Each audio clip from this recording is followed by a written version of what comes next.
Welcome to Omega India TV news. Haveli Ghanpur మండలంలోని సర్ధన గ్రామంలో మహంకాళి అమ్మవారి బోనాల ఉత్సవాల్లో భాగంగా మెదక్ జిల్లా పార్టీ అధ్యక్షులు మాజీ ఎమ్మెల్యే ఎం పద్మా దేవేందర్ రెడ్డి ఆదివారం మహంకాళి అమ్మవారిని దర్శించుకుని ప్రత్యేక పూజలు నిర్వహించారు. ఈ సందర్భంగా పద్మా దేవేందర్ రెడ్డి మాట్లాడుతూ మహంకాళి అమ్మవారి కృప కటాక్షాలతో గ్రామ ప్రజలందరూ చల్లగా చూడాలని, పాడి పంటలతో సుభిక్షంగా ఉండే విధంగా అమ్మవారిని వేడుకున్నారు. అనంతరం ఆలయ కమిటీ సభ్యులు మాజీ ఎమ్మెల్యే గారిని శాలువతో ఘనంగా సన్మానించారు. ఈ కార్యక్రమంలో హవేలీ గన్పూర్ మండలం పార్టీ అధ్యక్షుడు సి శ్రీనివాస్ రెడ్డి, తాజా మాజీ వైఎస్ ఎంపీపీ రాధాకిషన్ యాదవ్, గ్రామ అధ్యక్షులు కాపు కిషన్, నాయకులు సతీష్ రావు, రాజేశ్వర్ రావు, మేకల సాయిలు, రామచంద్రారెడ్డి, సాపా సాయిలు, ఆలయ కమిటీ సభ్యులు కమ్మరి శ్రీనివాస్, మడ్ల విఠల్ ప్రసాద్, రాములు, కమ్మరి సిద్ధిరాములు, సత్యనారాయణ తదితరులు పాల్గొన్నారు.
మీరు లేట్ చేస్తారా? ఇట్లే కానిద్దామా?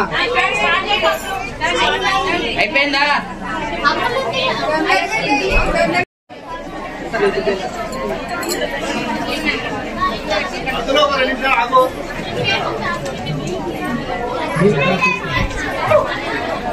అందరికీ నమస్కారం.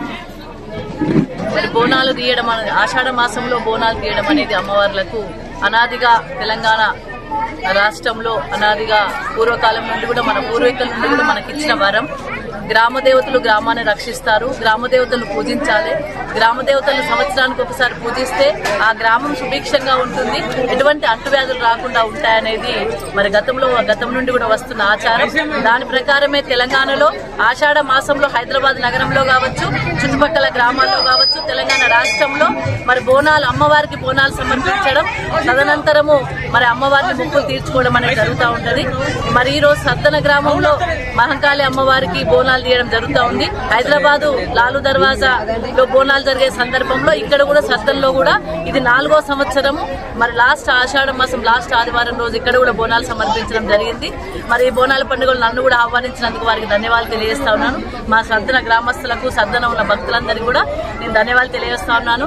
మరి మంచి వర్షాలు కురవాలి, రైతులు బాగుండాలి, ఎటువంటి అంటువ్యాధులు మరి మా ప్రజల దగ్గరికి చేరొద్దు అని అమ్మవారిని మొక్కుకోవడం జరిగింది. రాబోయే కాలంలో కూడా వర్షాలు మంచిగా కురిసి రైతులకు మంచి పంటలు వండే విధంగా అమ్మవారి ఆశీస్సులు అందజేయాలని చెప్పేసి కూడా అమ్మవారిని మొక్కుకోవడం జరిగింది.